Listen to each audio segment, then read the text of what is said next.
How did you like being a part of Arrow Fright Fest? That was amazing. I mean, it was really surreal. Like we were just talking about, I've never been to a big festival like that. And this is my first film, so I've never had a short in a festival or anything like that. And especially a horror themed festival was really cool because it was like exactly the right audience. And it was surreal. I mean, we opened. I'm really glad we got the midnight screening opening night on the big IMAX screen, and I'm really glad we got to go the very first day, so I didn't have to like wait in anticipation. It was like I got to rip the Band-Aid off and get to see it with everybody, and then be like, okay, now I can just enjoy the festival. But it was great. I mean, the Fright Fest team was fantastic. The venue's fantastic. The people were like the nicest people in the whole world at the festival. This one guy showed up. I had no idea he was going to do this. There's no communication about it beforehand. And every year he shows up in a costume, and he showed up in a crab costume. So somebody came up and was like, "Hey, did you see the guy in the costume?" I'm like, "No, I haven't seen him yet." So we brought him out on stage when we did like the introduction and stuff. And yeah, it was amazing. I mean, I have friends for life now in London because of it. So That's really cool. yeah, All right, so like you said, this is your first time directing and writing a movie as well. yeah, First of all, you got to go to Fright Fest, which is pretty cool for a first time out. yeah. Um, It was really cool. was it always your decision to go with crabs? Like, what made you go, "This is the movie I want to make"?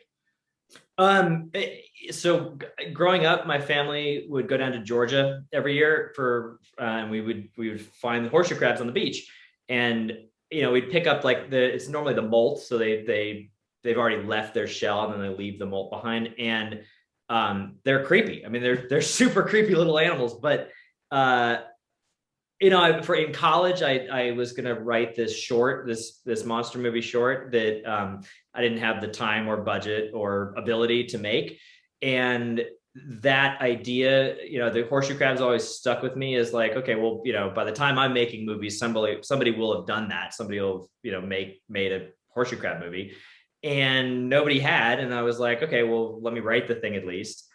And so I wrote it. The first draft I wrote when I was about 19, and then I shelved it, and I never planned on showing it to anybody or doing anything with it. And then once I produced a couple films after college, and then the producers were like, "Hey, what do you want to make?" And we started going down this totally trying to make this completely different film. And right when we started raising money for it, I was like, this is not the movie I want to make. Like, if I'm going to be spending time on something for years on end, I want to make this crazy crab movie, especially if I've only got one shot to make a movie. I mean, if this is like my first film, I want to do the movie I really want to make. So I showed them the crab script, and they're like, this is insane for the budget that we're aiming at. But screw it, let's do it. And yeah, now we're here. That's awesome. 6 years later. All right. So speaking of that, was there ever a moment that when you were filming the movie or right before you filmed the movie, was there ever something that you thought of that was so absurd that you were like, "Oh, that has to go in"? Yeah. So there's a lot of it. Like there's a scene in the film where yeah, most of the movie is that way. Was like, okay, well, when we first started, I had like a little meeting with the cast and the crew, and the thing we said, the thing I said was, if it's not fun, we're not doing it. Like if for whatever reason something feels like it's not fun, then either we got to make it fun or we got to do something else, because that's the whole point of how to do the movie. So, for example, the one of my favorite parts of the whole movie is the classroom scene in the beginning where she pulls the dead cat out of the formaldehyde. And that's based on this story that my mom told me of when she was in college. She dissected a dead house cat, and I thought that was just absurd. I mean, like, I can't believe that somebody would dissect a dead house cat. So I wanted to put that in the movie, but we tried really hard to find a dead cat prop, and our prop master, like, we ended up getting dead pigs, and we're like, oh, well, that's a bummer. Like, pigs aren't as funny as a dead house cat. And then the last day, like the day we were filming, we got the dead cat in the mail, and somebody pulled a favor through pulling another favor, and that cat apparently is used on the Chronicles of Narnia movie. Like that's a prop from Narnia. So then we wrapped all the dead pigs in like fake fur to make them look like dead cats on all the other tables in the classroom. But yeah, I mean, I wanted to have every scene be something that was sort of more absurd than the last scene. And then the ending was our big, like, we're going to just go balls out. And so another little example is so they build something. Probably no spoilers. if you want, but I'll just add there are spoilers to this in there. But okay, well, I'll keep it as spoiler free as I can. But so they're building something for the final fight scene, and we had no idea how to do this scene. And the cockpit, for lack of giving anything away, is built with materials that we found on set. And so the building montage scene, we filmed it about 4:00 in the morning, and we were just grabbing things and ad-libbing from the props that we had just at this location. And then, we're all kind of delirious. It's like day 18 of shooting, late in the night. And I'm like, wouldn't it be hilarious if we did like talking directly at camera, with the camera pushing into the characters and them holding up the stuff to just talk directly to the audience? And we're like, all right, well, the movie's off the rails enough at this point. Like, screw it, let's do it. And it turned out great. I mean, I'm really happy with how that turned out. So you should be. I thought it was great. I had so much fun watching that movie. Thank you. That's the goal. So speaking of that end scene, was there ever any doubt in your mind that was where this was headed, with you were going to do that battle sequence? Yeah, in terms of like where I wanted to go, not really. Like I knew once I'm trying to think if there was ever a version of the script with a different ending. The ending was a lot different. Like how we got there has changed dramatically. I mean, there was originally the climax. I mean, the thing at the end is currently built with like ship parts. And in the original draft of the script, it was built with train parts. And so like we were going to be filming on a train yard, and we had this whole train theme. And then the train yard fell through because apparently there was like toxic chemicals on the train yard we were going to film at. And they're like, wow, you can't, actually, we don't have the insurance for that. So I always knew where I wanted to go, but initially what I wanted to do was a miniature set. I wanted to build a version of the town and then have the final scene be on an actual miniature version of the town. And the reason that the initial concept actually was I wanted to hit sort of all the major monster movie genres and put them into one thing. And so I wanted to play homage to the old Godzilla movies. And even the nuclear radiation at the beginning of the movie is an homage to that. So the ending was always going to be a homage to Godzilla. But how we did it was changed dramatically over the course of it, because honestly, I had no idea how to do it. I mean, we filmed the entire rest of the movie, including the cockpit, like the interior scenes from that final scene. And at that point, we still had no idea how to do the rest of that scene. And it took us 2 years just to figure out, like, budgetarily and how conceptually to make it work. And then it took us another 3 years to actually implement that. It was a long process. Yeah. In my review, I mentioned I literally, like, I think half of my review is just a list of movies that I felt like you were drawing inspiration from. Was there anything that I missed? But what were your inspirations, basically, is what I'm asking. But everything you mentioned in your review, I mean, that's been one of the really cool parts of this, is like the people that have seen the movie so far are like my girlfriend, my partner, and my mom, and like family members, and so they're not like super into the horror genre. They don't know the horror world like I do. So getting other horror fans to see it and then be like, oh yeah, I get that reference, and oh yeah, that movie's referenced here. Like that's been such a cool thrill. Getting to see like people actually noticing the things that I was aiming at. But yeah, so I mean, everything you mentioned in your review, Jurassic Park is the big one. I mean, to me, that's the gold standard of filmmaking. Like it's the shining star to aim towards, as far as I'm concerned.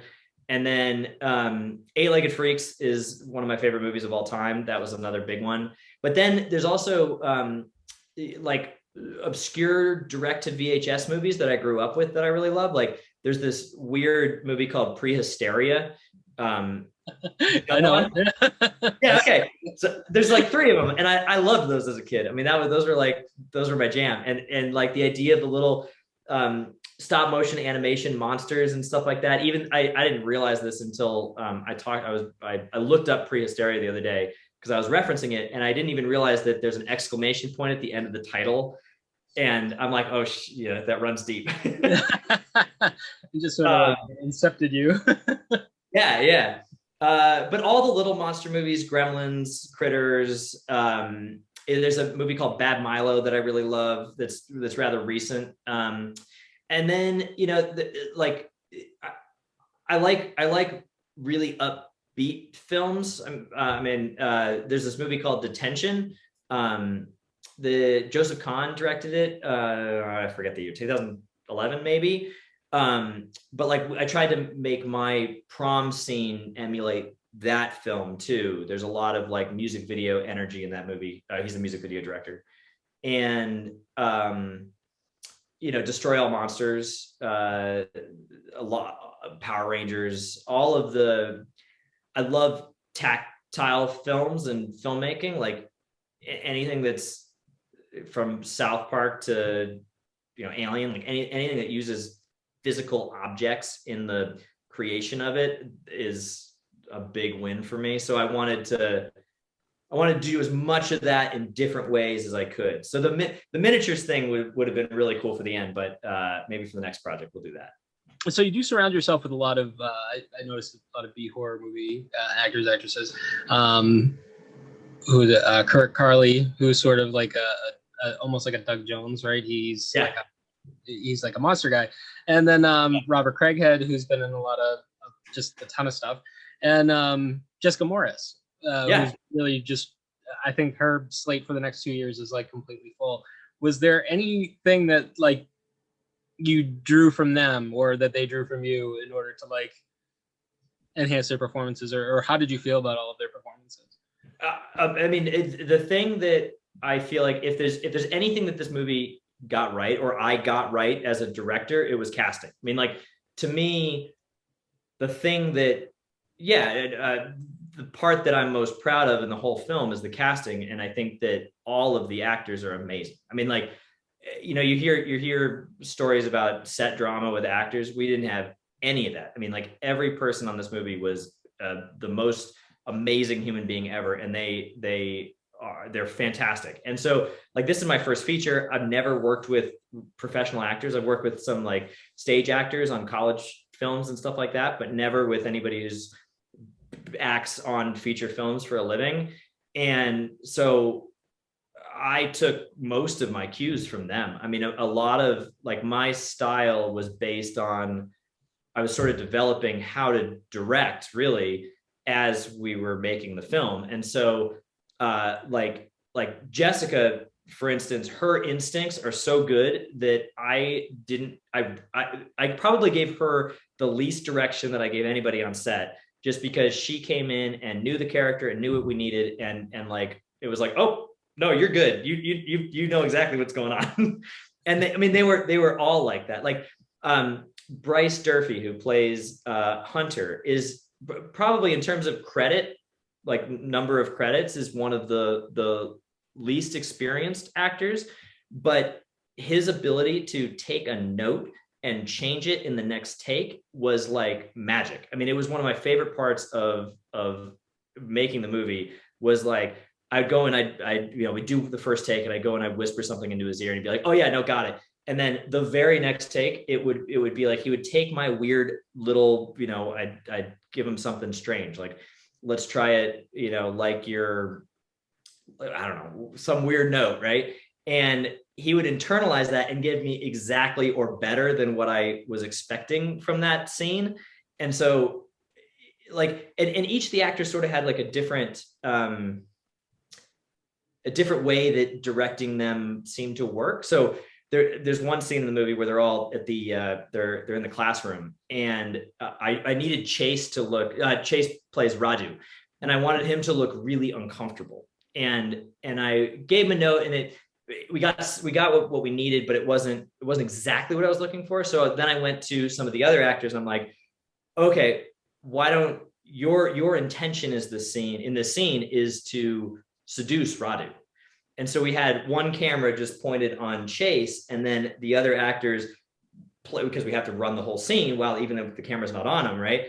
So we're running the scene, and all the other actors, their intention in the scene is to seduce him. And so I didn't tell him that note, and like somebody like touches his leg out of the table, and somebody starts flirting with him and giving him eyes, and he just looks confused as all hell. And I'm like, oh no, that's what we And so it was really playful. I mean, a lot of it was, and like Chase again, there's a scene in the middle of the movie where Chase is poking at the dead crab, and he ad-libbed almost all of that. Like when we were sticking to his initial dialogue in the beginning of the movie, we stumbled a lot in terms of getting the character. It took about a day before I realized that if Chase took the lines that I wrote in the script and made them his own, instead of trying to do it verbatim, the movie would be infinitely better. And basically after that first day, Chase would make up his own Radu lines based on what was in the script. And it was the most amazing thing just to watch him like go off. And I mean, he's a professional. I mean, he ad libs, he does stand-up comedy. I mean, he's amazingly talented. And but watching him like getting to be the character would be like, oh no, let's just keep the camera on him. And there were times when we're like, the DP was like, okay, look, this take is way too long. Like we can't we're running out of time. But then even like Robert Craighead he knows the genre back to front, right? So he needed very little direction too. I mean, he came to set and he's like, this is the 10th time I've been cast as a cop. So he knows what he's doing. And then Allie Jennings is fantastic too. She also was sort of young in the acting world at the time, and she basically brought the whole, I mean, she was, to me, her character is sort of the linchpin that keeps the cast together. She's like the intermediary between the group of the boys and the group of the girls, and she's like the thing that brings them all together and is sort of the she's sort of the heart of the whole thing. And she nailed it. And then, not to leave anybody out, Dylan, I hadn't met Dylan until the 5 minutes before we shot his first scene, because there was actually another actor that was cast that broke his arm on the first day of production, and we had to recast it in like 24 hours. And so thank God for Dylan. He came in, and I met him about 5 minutes before his first scene, and he nailed it. And I was really concerned. I wanted to make sure that we got the wheelchair scenes right. Like I wanted to make sure that those looked convincing. Otherwise the character wouldn't really work. Right. And it was like he had practiced. I mean, we had no rehearsals or anything at all. The entire time, the whole production, I didn't give him a single note on the physical acting. And he is such a confident actor. He was on the Disney show Kicking It. And he's so good at what he does that he needed no notes. I mean, he was exceptional. But yeah, it was that was my favorite part of the whole production was working with the actors. You probably, I don't know if you read the reviews or not Oh yeah. on the movie. First of all, it's doing pretty good. It's staying right in the middle. Yeah, that's great. I'm happy with that. But I was on Letterboxd the other day, and I happened to see a review that said there isn't even a single crab in this whole movie, was the quote. And now, do you get a lot of flack from people that are expecting like regular crabs and not horseshoe crabs, or? Not a ton. I mean, there's definitely people that are like, why are there no crabs in this movie? And to me, that's part of the joke. Like we knew going in. Originally, the movie was called Night of the Limulus, but when I started showing people the script, they didn't know how to pronounce limulus. I'm like, oh shoot, all right, we got to change that. So then one of my good friends who came out and worked on the film, Ari, came up with the idea to call it Crabs, and I thought and I'm like, no, there's no crabs in this movie. We can't do that. And then I thought about it. I'm like, no, it has to be called Crabs. That's hilarious. So it was as soon as that idea came in, it was like, well, we can't call it anything else now. And then that's when I wrote the line in that was like, well, actually, they're not crabs. Horseshoe crabs aren't crabs. They're more closely related to spiders or scorpions. And to me, that's just funny. It is. It's very Roger Corman, like in the middle of just change the name and put it out there. And speaking of Roger Corman too, the little Easter egg for anybody who watches the movie, Humanoids of the Deep was filmed in Fort Bragg, California, where we filmed the movie, and they built an island for it called Dolphin Cove, and it's on the river. Basically, it's just another like 100 yards up the river from where we had our main location where the two boys lived. And so we have a drone shot that flies over the same Dolphin Cove where Humanoids of the Deep was filmed. Oh, that's super cool. Yeah. Did you learn anything while making this movie? Oh, fuck. Yeah. Oh, sorry. I don't know if I'm a loaded question. Yeah. How to make an indie movie. like when I started, we started filming in 2015, and my experience was I had worked on two other indie movies. One of them I started out as like basically a PA, and then I moved up to co-producer by the end of the film. And then the second one was another super low budget movie that I was the co-producer on, and then Crabs. And so I didn't know very much about anything. Like I had done some college courses in filmmaking, and I had always like made stuff myself, just with a boom pole strapped to my back, and I'd film and direct and sometimes act in them, and like I had never worked on anything this size or had any idea really what I was doing. And so each step of the production, I mean, it has taken us 6 years, and part of that is my inexperience. I mean, part of it is this has basically been my master's degree in learning how to make movies. And so each of the steps along the way, I knew we could do it, and maybe that was just hubris, but I knew in my gut that like we could get it done, and we could do it. And so each step along the way, I've had to sort of learn the terminology and learn how to do it. So like, we had to do the visual effects. We took it to Vietnam, and I spent about 9 months in Vietnam overseeing the visual effects for the end of the movie.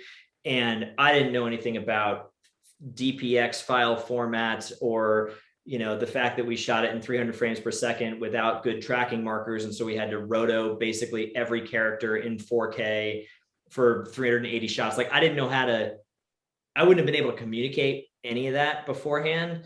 I didn't understand sound design. I didn't know, how to do ADR. I didn't know what filled M&E is. I don't know. Right now I'm learning about distribution. Production design, trying to learn. I mean, I had like preliminary knowledge on Premiere beforehand because I had done some of my own movies and stuff, but I learned how to use Premiere because I edited the whole film. And like when I first started doing this, I didn't know what proxy files were. So the DIT guy at the end of the shoot gives me all of the hard drives for the project, and all of our footage was shot in red 4K, and I had a MacBook. And so I had to daisy chain all of these 4K hard drives, plug them into a power brick, and then plug that into my MacBook, and then edit it at 1/16 the quality because my MacBook couldn't run 4K files.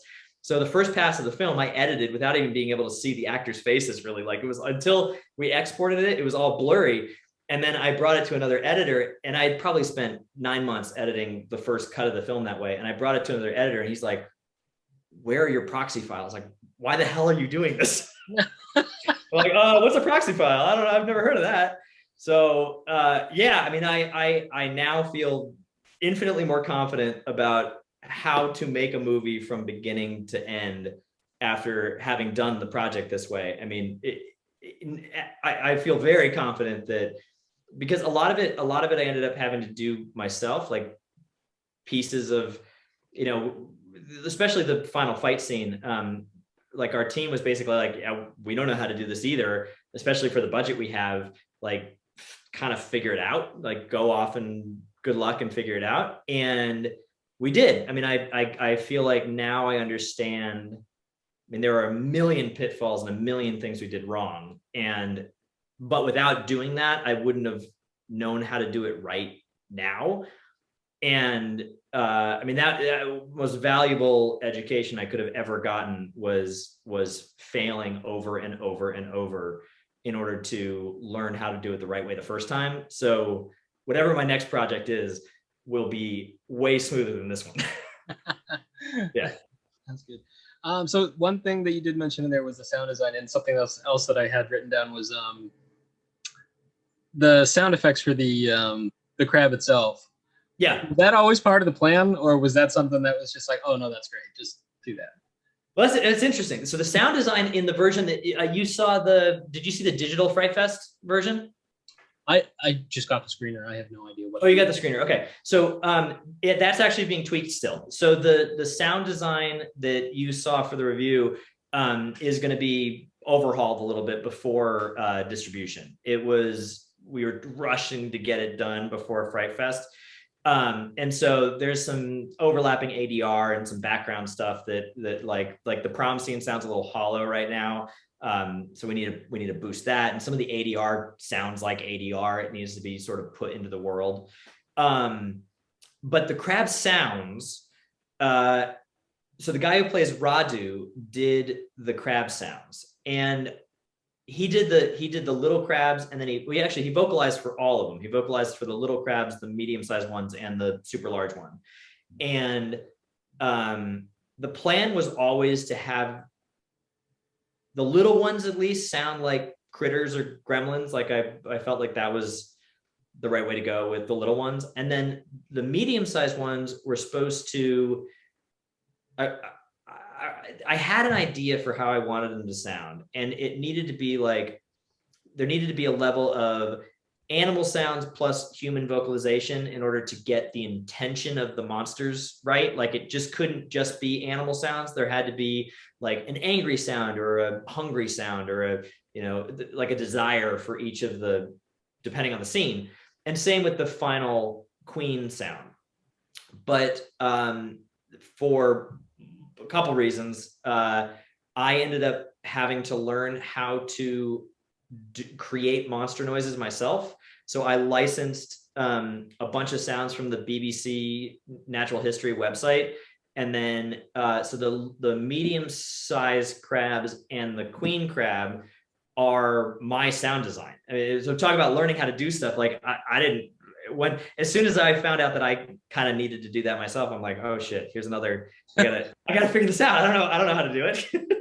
So I watched a bunch of tutorials on YouTube about how to tweak things in the right way. And then I layered all the different animal noises I wanted, and then like change the pitch, change the reverb, change the tone, cut it in like if there's a intro little bit of a build up to a growl, and then like 4 layers of growl with different animals.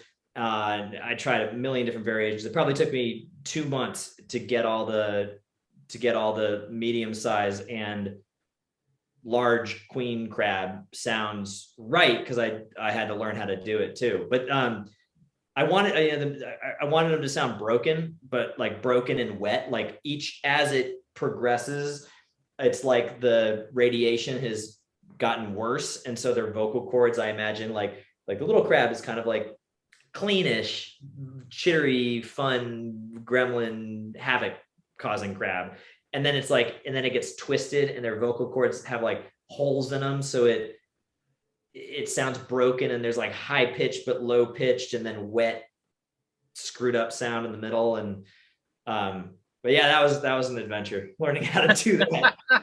That's what's in the film. I mean, it's also kind of